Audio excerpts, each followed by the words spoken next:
예수께서 산에 무리를 보시고 산에 올라가 앉으시니 제자들이 나오는지라 입을 열어 가르쳐 이르시되 심령이 가난한 자는 복이 있나니 천국이 그들의 것임이요 시작해서 6장 7장 5장 6장 7장 산상수훈의 말씀을 예수님께서 다 하셨습니다. 그리고 산에서 내려왔을 때 또한 많은 사람들이 예수님을 따라왔는데 그 중에 한 사람, 한 나병 환자가 예수님께 나와 엎드려서 주님 원하시면 저를 깨끗게 할 수 있나이다 하면서 자신의 마음을 주님께 쏟아 놓았습니다. 그때 예수님께서 그 나병 환자에게 손을 대시며 내가 원하노니 깨끗함을 받을지어다 하였더니 그의 나병이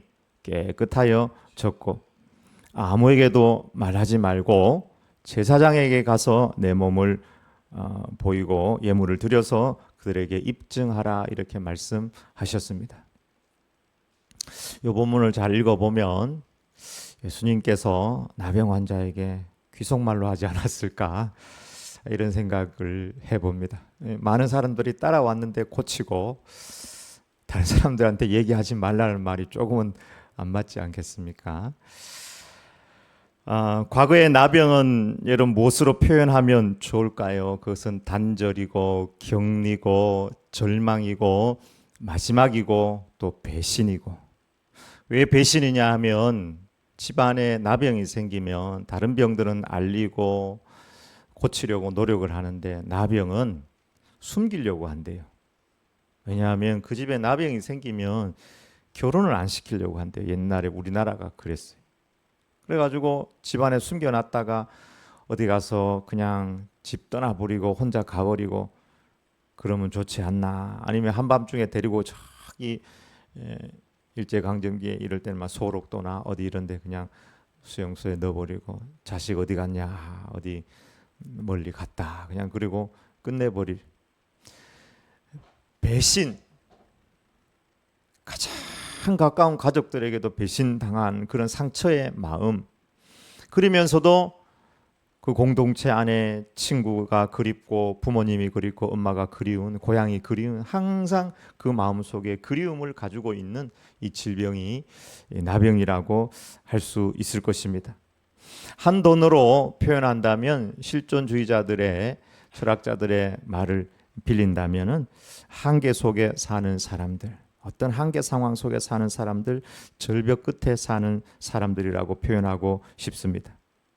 권력도 의술도 물질도 역사 어떤 시대에 어떤 능력자가 온다 할지라도 나병은 고칠 수 없는 인간의 절망입니다.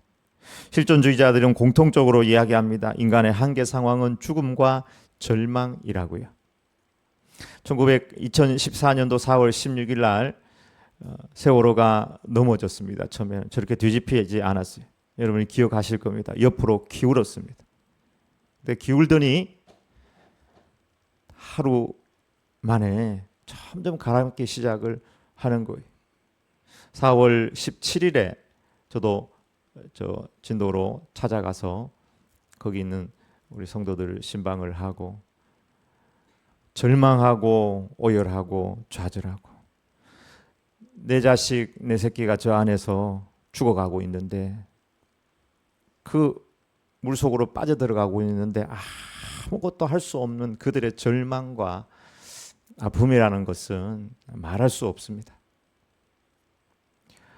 오열하고 절망하고 또 슬퍼하고 오열하고 절망해도 4월 17일 날 박근혜 대통령이 찾아왔거든요. 그래서 저기 배 타고 가까이 가서 어떻게 하든지 최선을 다하라고 했음에도 불구하고 인간의 힘으로 안 되는 한계 상황이 세월호 사건이었습니다. 사람은 누구나 각자의 절망과 소외와 부정과 격리 또 마지막에는 죽음이라는 한계 상황을 맞이할 수밖에 없습니다. 오늘 우리는 이 나병 환자 절망과 격리 또 고통 가운데 있는 이 나병 환자를 통해서 하나님의 음성을 듣기를 원합니다. 첫 번째, 나병 환자는 믿음과 용기로 예수님께 나아갔다는 사실입니다. 2절 다 같이 읽어보겠습니다. 한 나병 환자가 나와 절하며 이르되 주여 원하시면 저를 깨끗하게 하실 수 있나이다 하거늘. 사실 오늘 본문의 1절을 보면은 예수께서 산에서 내려오시니 수많은 무리가 따르니라. 수많은 무리 가운데서 한 나병 환자를 만나게 되었는데요. 그 수많은 그 무리들은 정상인이라고 할 수 있을 것입니다. 나병 환자는 격리되었고 또 스스로 격리해야 되는 질병입니다. 길을 가다가 저 멀리에서 나병 환자 아닌 사람들이 오면 여기 부정한 사람이 있습니다. 여러분 피하십시오.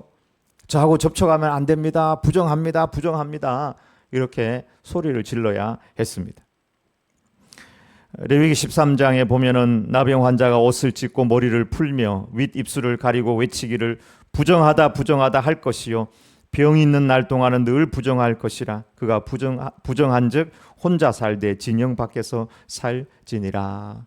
마치 비유를 하자면 길을 가다가 교통사고가 나면 다른 사람에게 알리기 위해서 앞에 경광등을 켜든지 표시를 하든지 본네트를 올리고 트렁크를 올리고 그 서가지고 여기 사고가 났습니다. 오면 안 됩니다. 피해 가십시오. 이렇게 하는 것처럼 마치 자기 자신이 교통사고 난 인간이 되어가지고 사람들에게 나한테 오면 안 됩니다. 소리쳐야 되는 그 절망과 격리가 그 나병 환자에게 있었습니다. 1절에 많은 사람들이 예수님을 따랐는데 그 가운데는 아이도 있고 어른도 있고 가난한 자도 있고 부자도 있고 할머니도 할아버지도 아픈 다른 사람들도 다 나와도 되지만 나병 환자는 그곳에 나오면 안 되는 것입니다. 수많은 무리가 따르는데 나병 환자만큼은 너는 안 된다는 거예요. 율법으로 사람들이 있는데 가면 안 된다는 것입니다. 우리가 코로나를 경험하면서 격리된다는 것이 무엇인지 우리는 좀 알고 있습니다. 격리된 그 사람, 병 있는 사람 접촉하면 그 사람도 격리를 해야 되고 회사도 못 가고 혼자 집에서 밥도 문 입구에 갖다 주면 혼자 먹고 여러분도 그런 경험이 있을 거라고 생각합니다. 정상적인 사람들이 있는 곳에 가면 돌에 맞아 죽을 수 있습니다. 그런데 나병 환자가 예수님에 대한 소문을 듣고 이 마음속에 희망이 생겼어요. 이 마음속에 믿음이 생겼어요. 아무리 수많은 사람이 그 주변에 따른다 할지라도 내가 예수님을 만나서 예수님께 도움을 구해야 되겠다. 믿음을 가지고 용기를 내서 예수님께 나아갔습니다.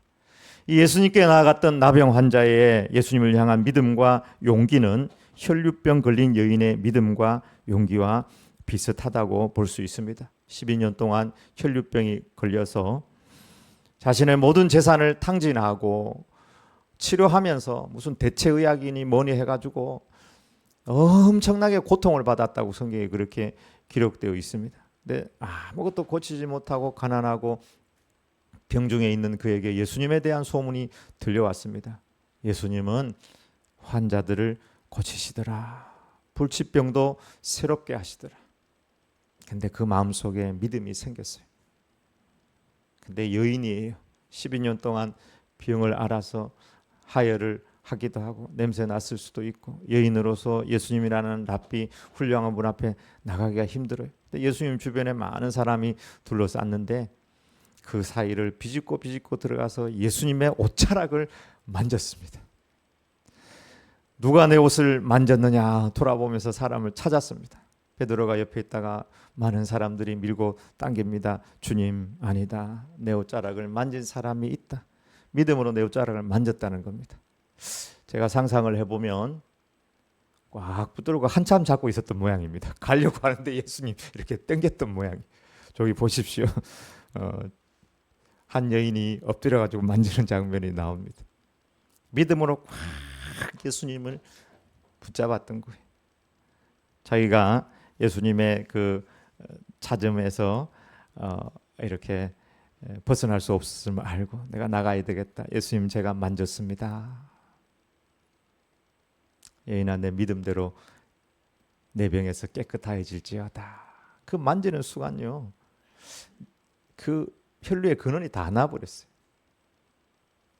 인간의 끝, 인간의 절망, 그 마지막 자락에서 하나님의 역사는 시작되는 줄 믿습니다.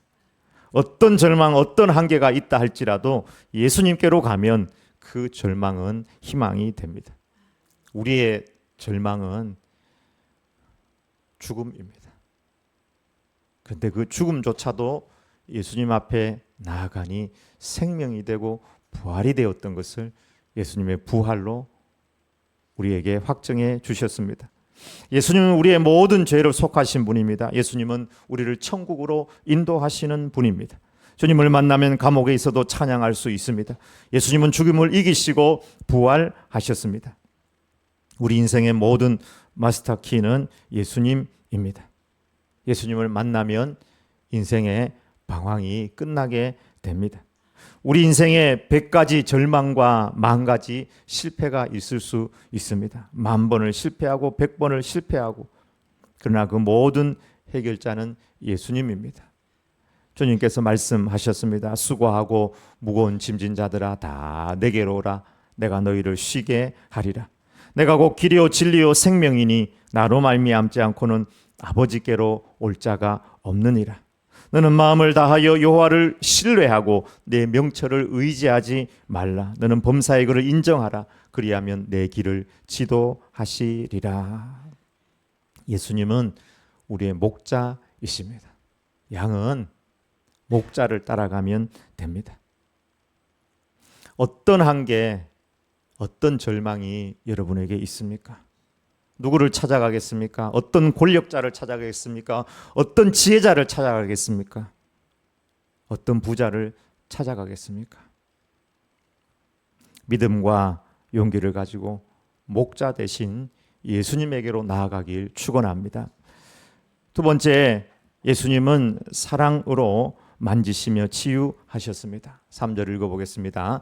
예수께서 손을 내밀어 그에게 대시며 이르시되 내가 원하노니 깨끗함을 받으라 하시니 즉시 그의 나병이 깨끗하여 진지라. 아멘. 율법은 법이죠. 법으로 나병 환자는 접촉을 금하게 하였습니다. 그리고 접촉하면 그 접촉하는 사람도 부정하게 되었습니다. 예수님이 몰랐을까요? 아셨을까요? 분명히 아셨습니다. 그건 뭐 너무 분명한 어려운 율법도 아니잖아요. 나병 있는 사람은 피해야 된다. 여러분 나병 환자들 보았습니까? 인도에 가면은 돌아다니다 보면 나병 환자들이 있습니다. 지나가다 나병 환자를 보았는데 그냥 돌아다니더라고요. 근데 그 당시 나병 환자들이 있었을 겁니다. 근데 그 사람들을 보면 접촉하지 말아야 된다는 거, 그건 아마 그 당시 사람들도 다 알고 있었을 것입니다. 그런데 예수님은 그 자리에 없어도 말로도 치유하고 고칠 수 있는 분이거든요. 근데 굳이 그 접촉하지 말라는 나병 환자에게 손을 대시면서 내가 원하노니 깨끗함을 받을지어다, 이렇게 고쳐 주셨다는 사실입니다. 이곳에서 우리는 몇 가지 충돌을 발견하게 됩니다. 그것은 부정과 거룩의 충돌입니다. 거룩하신 주님께서 부정한 나병 환자가 충돌하는 것이고, 그 다음에 율법과 사랑의 충돌입니다. 사랑 되시는 주님께서 율법으로 접촉하지 말라는 그 나병 환자와 충돌하는 거예요. 생명이신 주님께서 죽음 같은 삶을 살고 있는 나병 환자를 만지시며 충돌하셨습니다. 빛이신 주님께서 어둠 가운데 살고 있는 그 나병 환자와 충돌하였습니다. 세상은 부정과 거룩이 충돌하면 우리가 부정해진다 말합니다. 세상은 율법과 사랑 둘 중에 어떤 문제가 걸리면 뭐든지 법대로 해야 된다 이야기합니다. 세상은 죽음과 생명, 한 번도 살아난 존재를 보지 못했기 때문에, 다 죽었기 때문에 우리도 죽는다, 이렇게 말합니다. 어둠과 빛이 충돌하면 빛은 부분적이고 어둠은 모든 것이 배경이고 어둠이 훨씬 크다, 이렇게 말합니다. 그래서 세상에 이런 부정한 충돌 혹은 골치 아픈 충돌은 피해야 한다고 그것을 법으로 만들었습니다. 법으로. 절대 만지면 안 된다. 그래서 이방인들과 같이 밥도 먹지 마라. 죄인들은 멀리해야 된다. 근묵자흑이다. 창녀들을 만나면 창녀들에게는 돌을 던져라. 가까이 하면 절대로 안 된다. 세리와 친구하거나 식사도 같이 해서는 안 된다. 창녀들에게 돌을 던져라. 그 제이콥스라는 사람이 쓴 책 말씀대로 살아본 1년 그 책에 보면은 제이콥스라는 사람이 성경 말씀대로 한번 그대로 살아봐야 되겠다 해서 돌멩이를 던지는 스토리가 나오는데요. 돌멩이를 던져서 맞으면 자기가 고발을 당하니까 저 멀리에서 이제 그쪽으로 이렇게 던지는 거예요. 그러면서 자기 마음속에 나는 그런 죄를 저지르지 말아야지 하는 이런 죄에 대한 강한 거부감들이 실제로는 들었다. 이렇게 이제 이야기를 하는데요. 예수님의 이 충돌, 부정한 자의 손을 내가 만지면 내가 부정해진다. 그런데 예수님은 정반대로 부정한 자를 찾아가셨고 일부러 만져주셨고 그들의 친구가 되어 주셨습니다. 또한 예수님은 건강한 자에게는 의사가 쓸데없고 병든 자에게나 쓸데있나니 내가 의인을 부르러 온 것이 아니라 죄인을 부르러 왔다고 말씀하셨습니다. 이 예수님의 만지심을 우리가 배우길 원합니다. 먼저 예수님의 이 만지심은 영혼 사랑의 만지심입니다.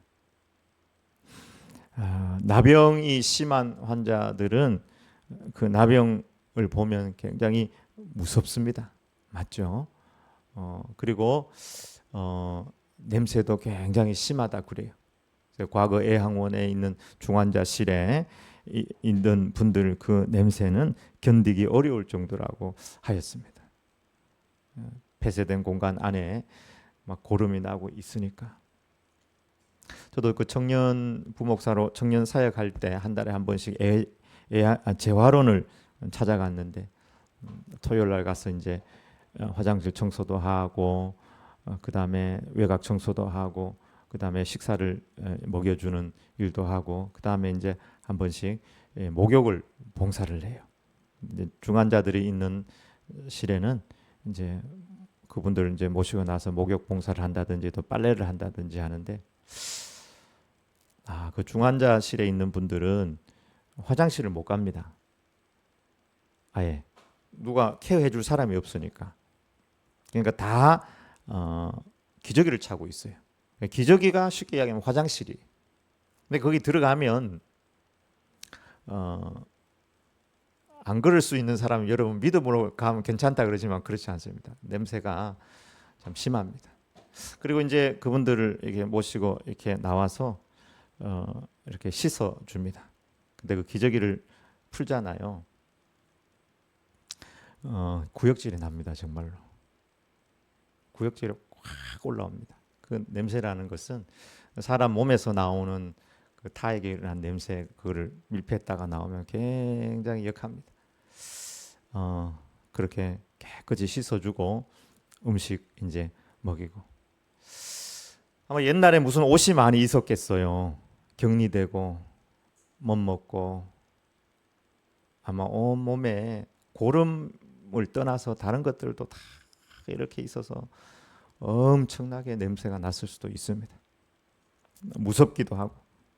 그런데 예수님은 아무런 두려움이나 혐오 없이 직접 사랑으로 만지셨습니다. 사랑은 모든 두려움을 내어 쫓는다고 성경에 그렇게 기록하고 있습니다. 예수님은 단순히 손으로 신체를 접촉한 것뿐만 아니라 그의 영혼을 사랑으로 만지셨다는 사실입니다. 우리에게 영혼을 사랑하는 마음이 필요합니다. 그래야지 하나님의 능력의 통로로 살아갈 수가 있습니다. 외모나 키나 학력이나 나이, 성별을 뛰어넘어 그의 영혼을 바라보는 눈과 마음이 필요합니다. 남녀 둘이 막 사랑을 했어요.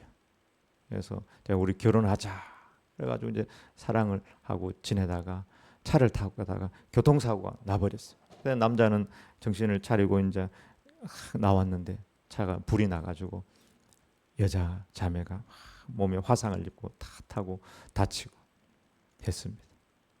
근데 얼굴도 막 잉그러지고 몸도 막 여러 상처가 있고 몸도 좋지 않고, 당신 나하고 이제 안 사귀어도 되니까 다른 사람 만나서 결혼하세요. 근데도 그 남자가 여자를 끝까지 극진히 치료하고 결혼했다는 이야기가 있습니다. 뭐 때문입니까? 외모가 아니라 그의 영혼을 바라보기 때문입니다. 그의 영혼을 사랑하는 마음. 옛날에 저도 뭐 책을 별로 읽는 사람은 아닌데 학창 시절에 유명했던 책 중에 배꼽이라는 책이 있었죠. 거기에 이런 비슷한 이야기가 나옵니다. 우리 사람을 바라볼 때 외모나 다른 조건으로 바라보면 그 영혼의 가치를 깨닫지 못한다는 것이죠. 전도를 할 때도 마찬가지입니다. 저 한쪽에서 담배 피고 여기 문신 새기고 있고 이런 사람은 외향으로만 보면 그 영혼이 안 보여요. 근데 그 영혼을 사랑하는 마음이 있을 때 우리는 그에게 나갈 수가 있습니다. 고령으로 집에 누워 있는 분도 마찬가지. 내 삶이 얼마 남지 않은 사람이라 할지라도 그 한 영혼은 하나님 앞에서 너무 소중한 영혼인 것입니다. 하나님은 흙으로 사람을 지으시고 그 코에 생기를 불어 넣으셔서 우리를 영적인 존재로 만드셨습니다. 사람이 영이신 하나님과 교제할 수 있는 것은 하나님께서 우리에게 영을 불어 넣어 주셨기 때문입니다. 우리의 겉사람은 껍데기에 지나지 않습니다. 나이 들고 병들면 냄새나고 후패할 수밖에 없는 것이 우리의 육신입니다. 그러나 영원한 속사람, 영혼은 변하지 않습니다. 그래서 우리의 마음이, 우리의 눈이 사람을 바라볼 때 그를 너무나 귀한 영혼으로 바라보며 그 영혼을 보고 사랑하는 마음이 필요합니다. 향수를 뿌렸다고 키가 크고 외국어를 잘하고 좋은 옷을 입었다고 그가 훌륭한 기능을 한다고 그런 귀한 존재라고, 아름다운 존재라고, 이것은 우리의 착각입니다. 하나님은 모든 영혼을 동일하게 보시고 사랑하십니다. 예수님은 외모로 사람을 판단하지 않고 영혼을 사랑하는 마음으로 그 나병 환자를 만지셨습니다. 한 사람의 영혼의 무게는 외모와 상관없이 모두가 동일하고 소중합니다. 그가 갓난아기든 그가 나이가 많은 어른이든 대통령이든 다 똑같은 영혼으로 하나님 앞에 있는 것입니다. 우리도 그런 눈과 사랑으로 모든 사람을 대하기를 소망합니다. 두 번째, 주님의 만지심은 창조자 권능자의 만지심입니다. 예수님의 손길은 단순한 터치가 아닙니다. 견고한 진을 파하는, 온몸에 뿌리 박힌 질병과 부정의 권세를 깨뜨리는 창조자의 권능의 만지심입니다. 이 만지심과 이 권능 앞에서는 어떤 절망도 희망이 됩니다. 죽은 나사로를 생각해 보십시오. 죽어서 나흘이 되었습니다. 나흘이 되면 뇌는 이미 다 상했고 장기도 다 손상되었을 것입니다. 이미 장례식을 해버렸습니다. 문은 닫았습니다. 버스가 지나가도 5분 전에 지나가고 10분 전에 지나간 것도 아니고 버스가 지나간 지 나흘이 되었습니다. 돌이킬 수 없습니다. 죽음의 버스가 지나가면 돌이킬 수 있는 사람이 없습니다. 그런데 예수님께서, 창조자 권능자께서 그 문, 죽음의 문 앞에서 그 죽음의 문을 열어놓으라 말씀하시며 그 무덤을 향하여 외치셨습니다. 나사로야 나오너라. 그 한마디에 나사로가 붕대를 칭칭 감고 그렇게 나왔다는 사실입니다. 예수님은 부활이고 생명이시고 삼위일체 하나님입니다. 창조자의 말씀이 떨어질 때, 그 창조자의 말씀을 창조자의 말씀으로 우리가 믿을 때에 창조의 역사, 생명의 역사는 분명히 일어나는 줄 믿습니다. 이 장면에서 우리는 하나의 주목하는 말은 예수님께서 선포하신 말씀입니다. 그 선포하신 권능의 말씀이 무엇이었는가? 예수님께서 어떻게 치유하셨습니까? 손을 대시면서 내가 원하노니 깨끗함을 받으라 이렇게 말씀합니다. 내가 원하노니 깨끗함을 받으라. 이건 누가 한 말씀입니까? 나병 환자가 한 이야기예요. 나병 환자가 믿음으로 예수님께 겸손하게 엎드려서 주께서 원하시면 나를 깨끗하게 할 수 있나이다. 그걸 그대로 받아서 내가 원하노니 깨끗함을 받으라 이렇게 선포해 주셨습니다. 나병 환자의 믿음의 고백을 받으시고 그 믿음을 그대로 그에게 선포하심으로 치유하셨습니다. 여러분, 믿음은 장대 높이 뛰기의 장대와 같습니다. 우리의 한계 속에서 믿음으로 도움닫기를 하고 뛰어가 넘어갈 때 주님께서 그대로 우리가 했던 말을 우리에게 선포하시며 너의 믿음대로 될지어다 말씀하는 것입니다. 여러분, 우리 입술이 변해야 될 줄 믿습니다. 믿음은 우리의 언어의 변화로 나타납니다. 믿으면 언어가 달라집니다. 그렇게 볼 때 언어가 달라진 사람은 믿음이 달라진 사람이. 조영기 목사님 4차원의 영성 네 번째, 우리의 언어가 변해야 된다는 것이었습니다. 절망, 또 절망. 절벽, 또 절벽. 그 절벽 가운데서도 주님의 말씀을 믿는다면 우리의 언어는 변화될 것입니다. 너희 말이 내 귀에 들리는 대로 내가 너희에게 행하리라. 하나님께서 우리의 믿음의 고백의 말을 듣고 있다는 것입니다. 우리를 왜 이 광야로 불러내 가지고 이 고생을 하게 하고 우리 자식들도 우리도 죽고 우리 다 여기 죽게 될 거다. 애굽에 무덤이 없어서 이것으로 우리를 불러냈냐. 하나님께서 그때 그 말을 한 거예요. 너희 말이 내 귀에 들리는 대로 내가 너희에게 행하리니 너희 시체가 이 광야에서 엎드려지리라. 60만 3,550명 중에 딱 2명 요수아와 갈렙만 빼고 다른 사람은 입술이 거듭나지 않았습니다. 믿음이 없으니까 여기가 안 되는 거예요. 아무리 바꾸려고 해도 안 되는 거예요. 부정과 불평과 우리의 상식, 지금까지 살아왔던 내 경험, 이 모든 것이 나를 묶고 있었던 거예요. 성경에 나오는 스토리는 옛날 스토리고 예수님께서 한 일이고 지금 우리에게는 그런 일이 일어나지 않을 거다. 그렇다면 그거는 그만한 믿음이고 그만한 믿음에서 그만한 언어밖에 나오지 않는 것입니다. 그러나 여호수아와 갈렙은 하나님께서 이 땅을 우리에게 주신다고 하였다. 그 땅에 강한 성읍이 있고 네피림이 있고 그들의 후손이 있다 할지라도 하나님께서 우리에게 허락하셨으니 그 땅을 우리가 반드시 차지하게 된다. 그들은 우리의 밥이다.